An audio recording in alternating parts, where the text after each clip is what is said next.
Welcome back to the Diabetes Podcast, where we explore the real root causes of type 2 diabetes and give you the tools and evidence you need to fight back. Today we're diving into mitochondrial dysfunction and explore what happens when the body's power supply is interrupted. Mitochondrial dysfunction is one of the 12 overlapping defects that causes type 2 diabetes. Let's walk through what happens in healthy mitochondria, what goes wrong in type 2 diabetes, which meds may target this defect, if any, and most importantly, how lifestyle changes can power them back up. Let's get into it. Hello and welcome to the Diabetes Podcast. I'm Richie. And I'm Amber. And Amber, today we are talking about mitochondrial dysfunction. And I know a little bit about mitochondria, but I don't know anything about what goes wrong with them in type 2 diabetes. So to start us out, could you just bring us up to speed? What are mitochondria and what do they do in our bodies?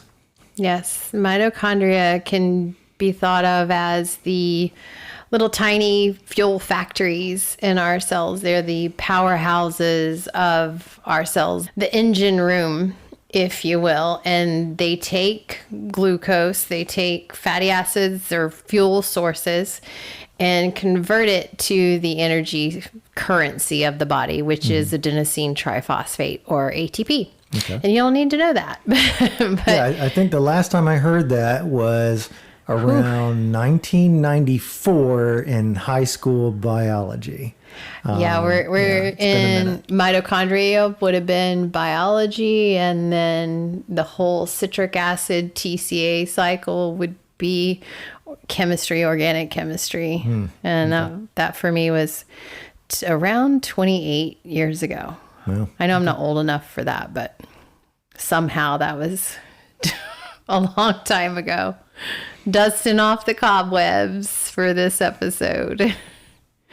So mitochondria are your cellular engines, and they help keep your metabolism. So just as a reminder, metabolism is all of the processes in your body to keep it going, keep that metabolism running by converting food into this usable ATP energy.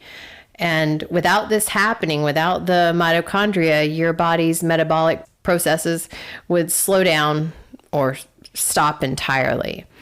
And so metabolism equals your body's engine, but keeping it up and running, just like a car needs fuel to keep going. Your body burns, your body's fuel would be carbohydrates, and that would also be termed as glucose.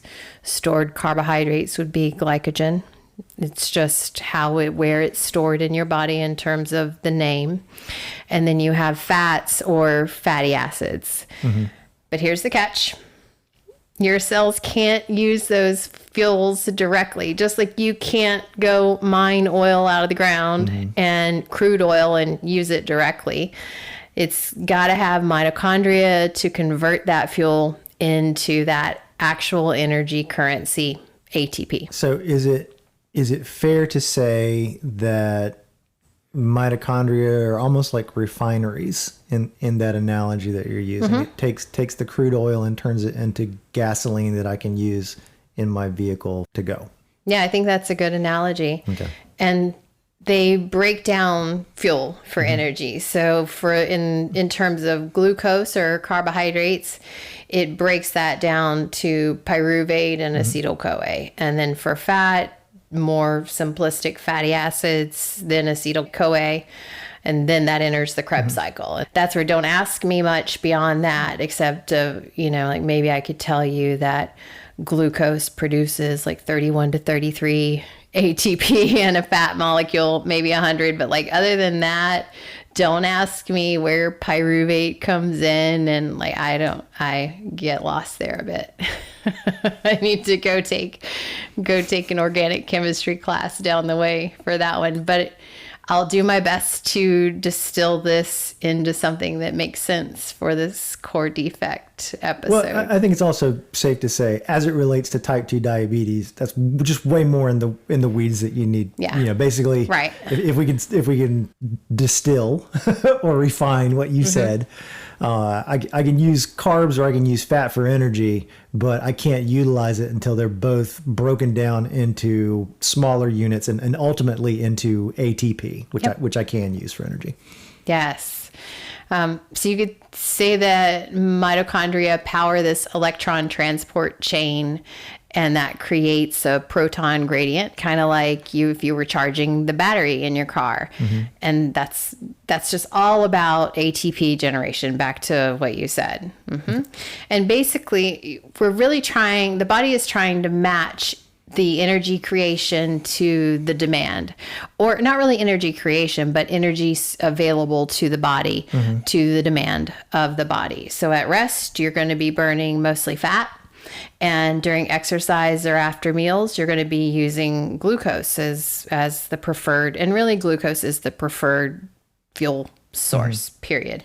Wait, I got just a mm-hmm. clarifying question. When you say at rest, you're not talking about like sleeping at night. You're kind of talking in between meals. Is that right? Or like right now, you and me talking, we're considered at rest. Okay. Yeah. And so this is constantly adjusting to keep you in balance. And that is what's called metabolic flexibility. Mm-hmm. So when mitochondria are working well, when they're doing what they are supposed to, and my favorite word, supposed to be doing, they burn glucose and fat efficiently. Mm-hmm. And how do you define efficiently in this context? It's about matching energy production to the demand. And so they switch between fat and glucose based on whether you've just eaten, if you're moving, or if you're fasting. Mm-hmm. And the idea is to produce minimal waste, minimal heat loss, and create a lot of ATP per unit of fuel. Right. And I think kind of in a long view of human existence, that made sense, right? It's only fairly recently that we just got more calorie, but energy availability mm-hmm. than we know what to do with almost. Mm-hmm. Like the vast majority of human history, it's where's that next meal coming from? What am I going to eat today? Maybe even, for a real long time, all human thought and effort was towards getting that next meal. Very well stated. Yes. Because you really want minimal waste. The body is going to use everything it gets a hold of mm-hmm. for the most part. Like it is really using it all, recycling it all, going in different pathways, trying to get every bit of energy out of what you've eaten. And so going back to like when mitochondria are doing what they're supposed to be doing, they're also powering your muscles for movement. They're mm-hmm. in the muscle cell. That energy currency, ATP, binds to the proteins in the muscle fibers, which cause them to slide and shorten. Mm-hmm. And that's how your muscles contract and generate force and power. And not just skeletal muscle, but I mean like your heart, your lungs. Yes. All cells have these mitochondria in them. Mm-hmm. So, and speaking back to the last episode we did on brain insulin resistance, they also support brain function, mm-hmm. mood, memory. And even though your brain is just 2% of your body mass, it uses 20 to 25% of the body's energy at rest. So it's an energy hog is what I'm hearing. That's a great way to say it. It is a massive consumer of glucose. Yeah. And unlike many other processes in your body that happen that have different end products that get recycled, the brain is like, nope, using it all. You get nothing. Yeah. There's nothing left over to take and use somewhere else. Like I'm going to use it all. So I think it's also important to talk about mitochondria's role in mood regulation, irritability, anxiety, tension, emotional up and downs, because mitochondria help produce very key brain chemicals like serotonin, which is mm-hmm. your feel-good hormone, dopamine, which is that motivation and reward center in your brain, and GABA, which has to do with calm and feeling relaxed. And without enough energy, your brain just can't regulate those things properly. And another important thing in the brain and really in other places, is that it's helping reduce reactive oxygen species, helping reduce inflammation and oxidative stress in the brain and elsewhere, really. Is it safe to say that, we talked about serotonin and dopamine, that kind of stuff. Mm-hmm. Is the state of being hangry really an issue of available energy? I would say so. I don't know. I feel like I can get hangry easily, no matter if I'm really, like, I can probably be in the postprandial or the post-meal state, which is defined as about, when you're eating up to 3 hours afterward. I can probably still get hangry in there if pressed. Like, I can get angry. I like to eat, Yeah. That's a great question. Possibly. I mean, these things can alter your mood. So quite possibly. I couldn't put it outside of the realm of possibility. So let's talk about the inverse of that. Like, what is going on in type 2 diabetes and the defect? So if we're talking about mitochondria being the powerhouses of the cell and that ability to flex fuel, if you will, and be really flexible with that metabolic process, then it's just, where is that flexibility impaired? That's what's going on here. And the fatty acid oxidation becomes dominant in type 2 diabetes. So even in the fed state. So typically you eat a meal and your body's like, okay, it's right here. I'm going to use this right now. So if you have something in your fridge that's going to expire soon or go bad, you're going to use what's in the fridge before you go to the canned goods in the pantry, because those canned goods in the pantry are going to last a year or two. So you're going to use those fresh fruits, right? You're going to eat the fresh produce in the fridge. I'm just going right to my bananas and my avocados, man. It's just the avocados. Such a narrow timeline of edibility on those guys. That's why you put the avocados in the fridge once they ripen. Pro tip. You can do that. So basically, you're trying to utilize what comes in right then, point of sale, if you will. Like right then, you're trying to utilize that glucose. So insulin is supposed to inhibit fat breakdown after meals because the fat's right there. You don't need to have it coming from the liver or from other places. You've got it readily available. But in insulin resistance, that fat oxidation, the breakdown of fat for energy, remains inappropriately high. And what that does is you get these lipid intermediates like diacylglycerides, ceramides in the muscle cells. These accumulate to levels that are promoting inflammation and not so healthy for your body. But what's even more is they interfere with insulin signaling, and that worsens insulin resistance overall.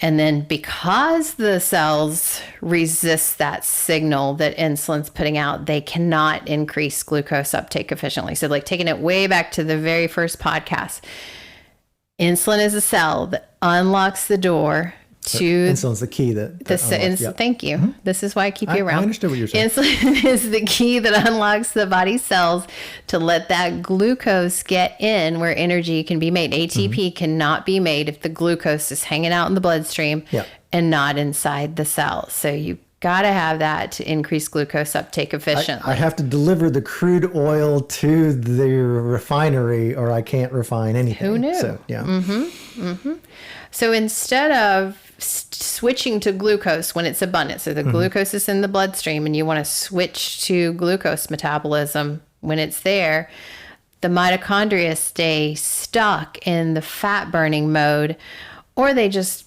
completely underperform entirely. Underperform? Is that? Underperform. Okay. Yes. And the result of that is high blood sugar, hyperglycemia, right, elevated insulin secretion. So the pancreas are working overtime to put out more insulin to try to overcome the resistance. And then the person that this is happening to is feeling majorly fatigued because they're just not generating that ATP or energy currency. It's not that fuel is not available. It's just has not been or cannot be refined. Either it can't get to the refineries or the refineries cannot produce it at a rate that you need the energy. Yes. Or usable energy. Yes. Okay. And the cell is flooded with both glucose and fatty acids, but they're all there, but it can't use either one properly. So you've got all the raw materials for the fuel, but something's wrong with that refinery. It can't get that gas made appropriately. Or at least fast enough, right? Yeah. As much as I need it. Because what you've been talking about is kind of a just-in-time delivery, right? Yes. My body wants to have just enough refined energy for the metabolic and activity processes at that very moment. Like I don't. It's more efficient that way. Yeah, for sure. You know, I don't walk around with a bunch of cash. Ideally, I want that cash in a interest bearing account or something like that. So if I had to do something, I don't want to be that liquid. My body doesn't want to be that liquid with this energy. It's going to store it either as glycogen or it's going to store it as fat, and it's not going to hang out in just massive quantities of ATP. Is that fair? Sounds good to me. Okay. Yeah, I like to call what's going on this like metabolic gridlock, because it's just like tug of war, if you will. It's just increasing oxidative stress and those reactive oxidative species. It's increasing inflammation, and it's ultimately damaging the mitochondria. And what I find really interesting is there was a study in 2002 in diabetes that looked at people who were obese with type 2 diabetes, and they were shown to have 30% fewer mitochondria in their muscle cells. And then the ones that were left, that other 70%, were sluggish and inefficient at doing their job. Let me just kind of put a pause on this real quick. So if I have type 2 diabetes, let's just say in the class that is metabolic efficiency. That metabolic efficiency class. Yeah. Metabolism 101, whatever that is. I'm starting off with a C minus. That's you're the not best I can performing do. at your best. And then even there, it's probably not going to be that 70. I'm probably going to get into a D or a failing grade real quick. Which to me, like, you know, if my car only had I was just thinking the same thing. 70% of the range of, I should be getting. If your tank can only fill to 3/4 full each time, you can't go as far. If that's the best I can do, then I have to change the way I drive. I have to change, all of that kind of stuff. That doesn't sound like set up for success from an energy standpoint. That sounds like being, to some degree, set up for failure, really. Yeah, and the symptoms of that dysfunction come with fatigue and brain fog and poor recovery when you do manage to exercise and do the things that you're quote unquote supposed to do. Yeah, life's not going to get 30% less stressful, or my workload's going to get 30% less abundant just because I've got type 2 diabetes. I think the expectation is like nothing's going to change and everything's going to get increasingly more difficult because I just don't have my normal energy capabilities.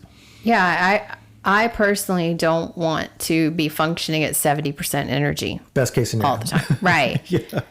And that what that can do for multiple reasons is create weight gain despite your best efforts to not to, like despite trying to lose, the energy is not there for you to show up in the same way. And then you can also have these crashes in energy after meals, especially carb heavy meals. And we've talked about that in prior podcasts as well, just how that postprandial glucose. Right? Yeah. It's going in, it just stuck. Hanging out. Yeah, it's not getting where it needs to. Yeah, it's a very vicious cycle where the cells are underpowered. So you've got less energy, which leads to less movement. And that less movement leads to fewer mitochondria. And those less mitochondria lead to higher blood sugars. And then when your sugars are high, people feel fatigued. They don't have energy because mitochondria make the body's energy currency, adenosine triphosphate. And muscles fatigue faster, less energy, less movement. And you really have to move because movement is what tells the body, we need energy, build more mitochondria. Yeah. Yet you don't feel like doing it. So it's really this avalanche effect. And it's not, but what is important to point out here, I think this is so crucial, is that it is not a willpower problem. Right. It is not shame and failure on the individual. It is a cellular power problem. Yeah, we've talked about it a little bit. I think it really is this, it's almost like metabolic warfare, right? Yeah, I think that's a great way to put it. Diabetes is waging war on your metabolism. This is how it attacks your supply line, right? Yeah. In, again, my brief experience in actual warfare, that was a big deal. The enemy in Iraq figured out, oh, you don't hit the infantry units, you hit the transportation units. You hit, and very quickly everybody had to change the way in which we were fighting. And in this particular case, regardless of how bad I want to get out there and do the things that I know make me feel better, I don't have access to the energy, despite the fact that I put the energy into my body every single meal. So yeah, that's a tough one to even initiate activity that helps to, kind of move this forward or create progress in this space that is type 2 diabetes. Right. You're eating the energy. Can't get into the cell so that you get access to the energy. Inflammation makes things kind of hurt, joints inflamed, you just don't feel as recovered, and you just have this overall mitochondrial fatigue, which just looks like fatigue, period. I've got a car and the engine doesn't function great, so I got to get out and push uphill with the parking brake on. It's like, man, when you put it that way, it is tough. Yeah. It's very tough. Yep. The cards are stacked against you for sure. So you got to create momentum in the other direction. All right. So are there medications that can help with mitochondrial function? Are there drugs that can get my mitochondria back to normal function or increase my mitochondria, that kind of stuff? Mm-hmm.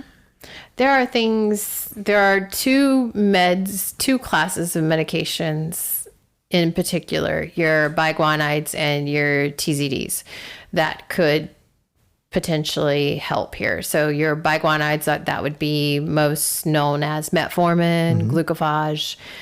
And that's because they can potentially improve the efficiency of mitochondria over time.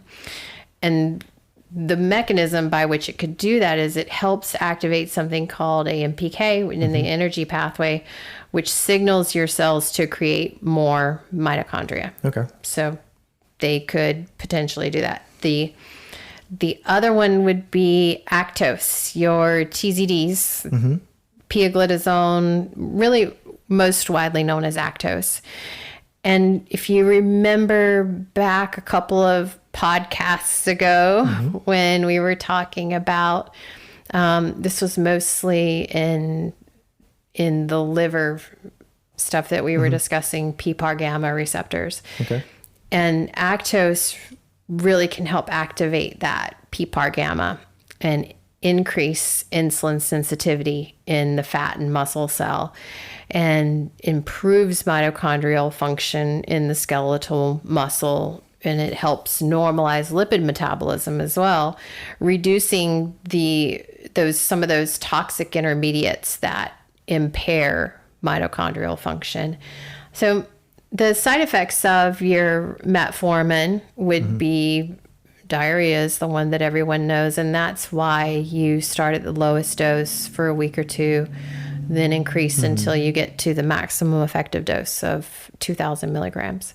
Okay. And then with Actos, there's only 2 doses. So, I mean, you could start at either one really. And the side effects of that would be weight gain, fluid retention. That is why a lot of people are not on Actos. Seems like it's making it worse in some capacities, right? No, so Dr. DeFranzo is very specific and clear on this, where he says that weight gain is primarily due to fluid retention and subcutaneous fat, not visceral fat.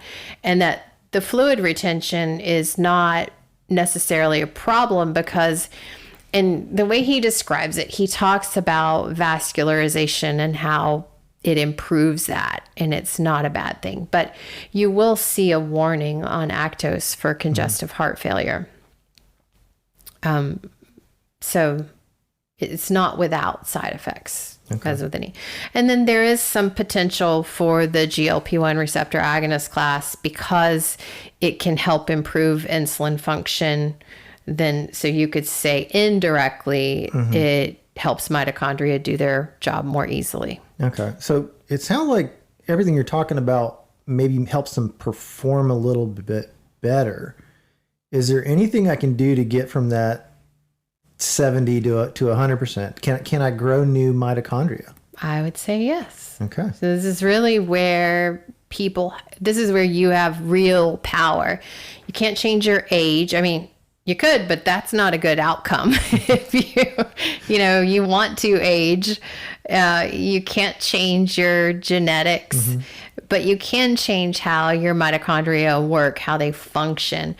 And what's really cool, they're responsive to what you do daily. Like they're really highly responsive on a daily basis to movement, especially strength training, walking. You might say like HIIT cardio, that high intensity training to a degree could be helpful as well. But even short walks signal for your body to build more mitochondria. And we've talked before about walking after meals and especially after dinner, because if you get your blood sugar under control before dinner, it stays controlled pretty much all night because hopefully you're not getting up in the middle of the night eating. And so that helps set your day up for the next, it sets up your day, the following day, to have better blood sugar control. And so that's going to increase your energy for that day. It's kind of like adding more outlets to plug in as well. When you exercise, you're creating more energy sources. So you have more mitochondria there. And it can also, we talked in other podcasts about how GLUT4 requires insulin to let that get into skeletal muscles. But in the absence of insulin, your activity and movement can push that GLUT4 up to the surface and let glucose get in the absence of insulin. So for that reason, this is the same way that walking after meals can help clear glucose and increase the mitochondrial demand, because it's like, hey, I need more energy, build more of these energy factories for me. So if I can refine what you just said a little bit, in an effort to get the high grade energy that I just put into my mouth to the refineries, that physical activity, regardless of insulin resistance, can open up that congestion on the vascular highway, get the glucose into my cells where they can be refined by my mitochondria. Is that's that's a good summary. So that's the movement side of things. The nutrition side is always my favorite part to talk about. And the way that you can increase mitochondrial function through nutrition is by whole food, plant-based foods. And the reason being that you provide all these antioxidants and polyphenols that protect the mitochondria from oxidative damage. Okay. So you're helping protect from those reactive oxidative species, the rust, if you will. And then fiber-rich plants. It sounds, I think you've heard some of this before. Am I wrong or am I right? I'm gonna be completely honest right now. It sounds like the same fix for almost all, like... It's very, very there's similar. There's not one medication that fixes all 12 of the things, but increased movement in a fiber-rich, plant-based diet really does, so far. There's one more to go. We'll see what next week looks like. Spoiler alert, it's going to be very similar. Like, I'm just telling you now. But yeah, I mean...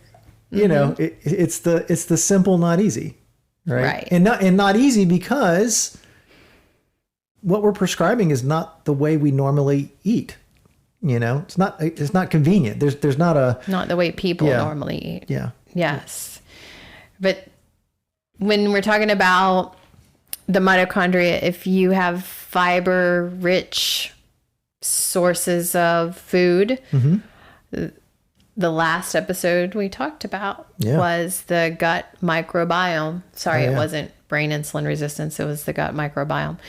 But when you feed those gut bacteria well, you're producing short chain fatty acids, which can reduce inflammation and enhance the mitochondrial function indirectly. So not a direct effect. But got to toot my own horn. I am literally pickling cucumbers and peppers in the pantry right now, based off of last week's episode, in an attempt to get me some healthier. Randall guts. Richmond picked a peck of pickled peppers. Yeah, I'm not sure how much a peck is, but there's pickled peppers in our pantry right now. I know a couple things. I don't know what a peck is.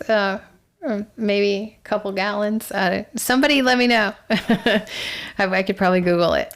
Anyway, magnesium-rich foods is another way you can, because magnesium is a cofactor in ATP production. So you literally cannot make energy without magnesium. But before you go buying a supplement somewhere... I'm glad you said something, because that was going to be my next question. I was cutting you off at the pass. Get it from your beans, because they also have fiber. They also have protein. And your greens and seeds, you can get this from your diet. And diet just means the foods that you put into your mouth. That is the accumulation of what you eat is your diet. And then your B vitamins, because they act as coenzymes. You have coenzymes and cofactors in reaction. So your B vitamins, B1, B2, B3, B5, B6, B12, folate. Folate is also tends to be high in fiber-rich foods as well. It's important. It's important for glycolysis, the Krebs cycle, that electron transport chain. So where am I getting these B's from? So I just snorted. Well, your B vitamins typically come from your grains. Yes, you got me snorting on the microphone. Yes, your B vitamins come from whole grains. I'm sorry. Get it together, man. Where can I find these bees? I know. I was like, what? Are you trying to get some honey? Okay, I digress. Here we go. Mostly B vitamins are in your whole grains. Okay. There. And then you have CoQ10.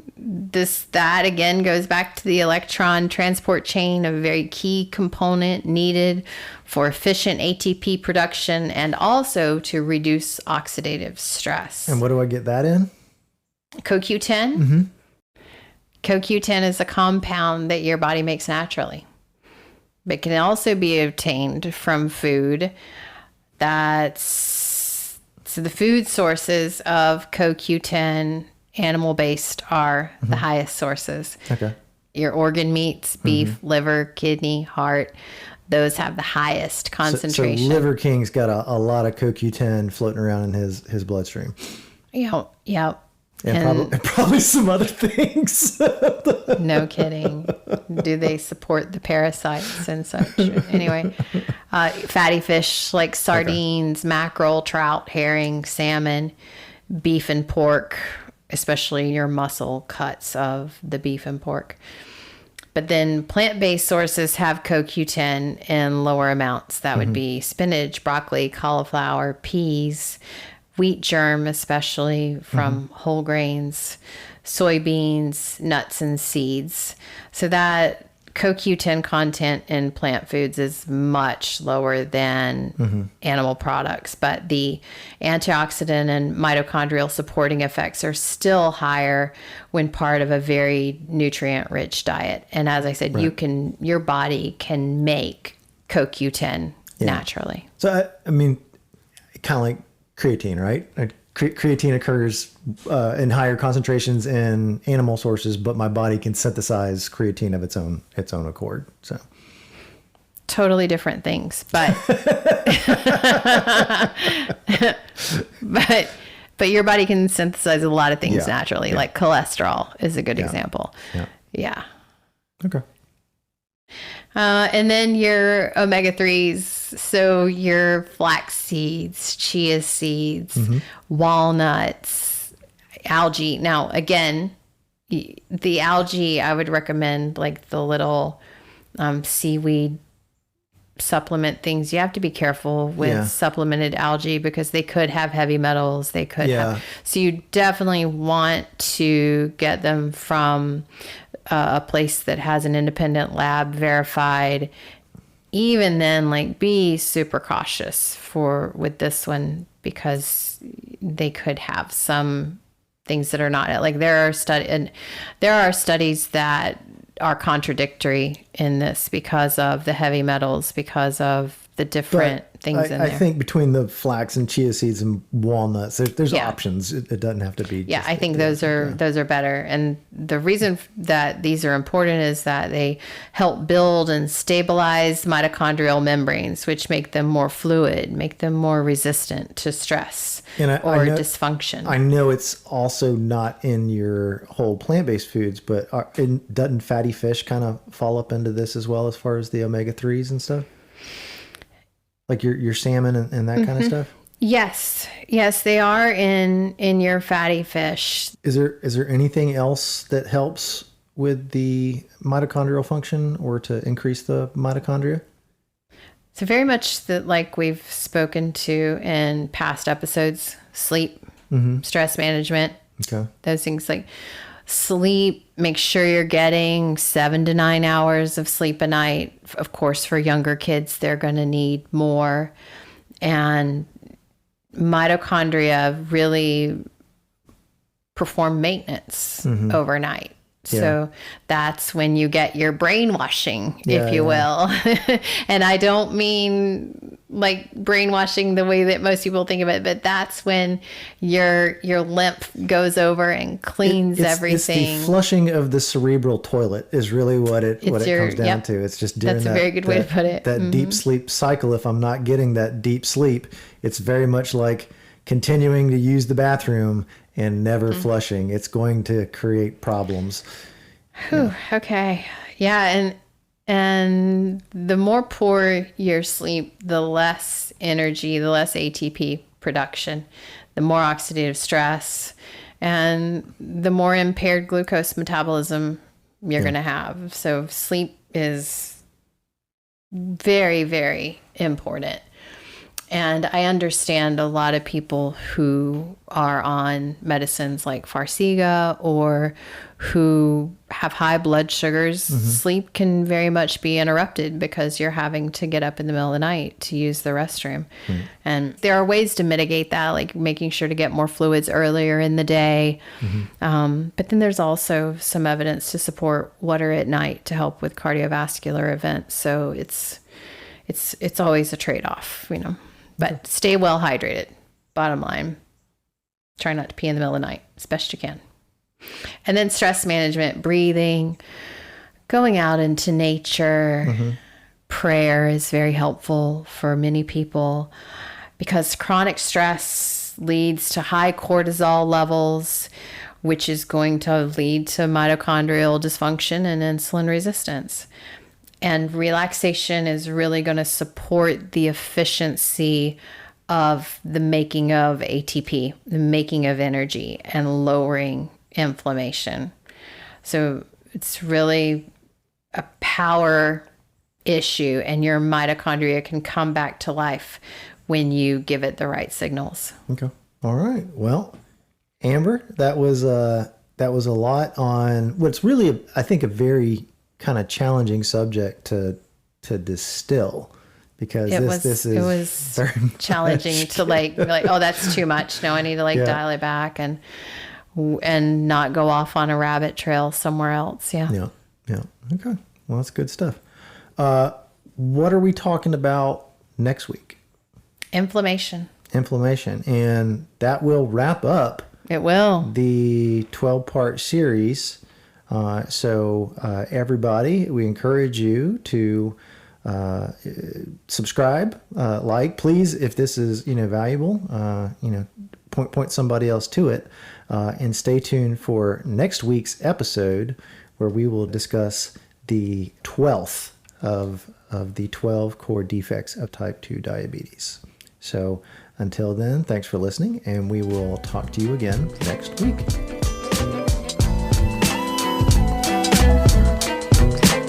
That wraps up today's episode on mitochondrial dysfunction, a powerful driver of fatigue, insulin resistance, and stalled progress with type 2 diabetes.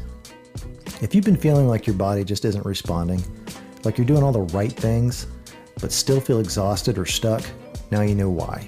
Your cells may not be broken, they might just be underpowered.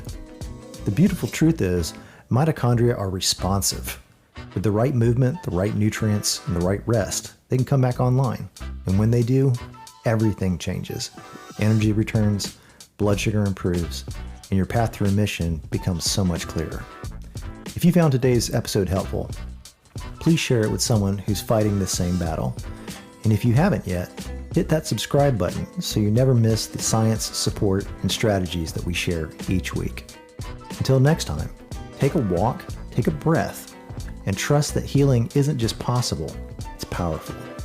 Take courage. You can do this, and we can help.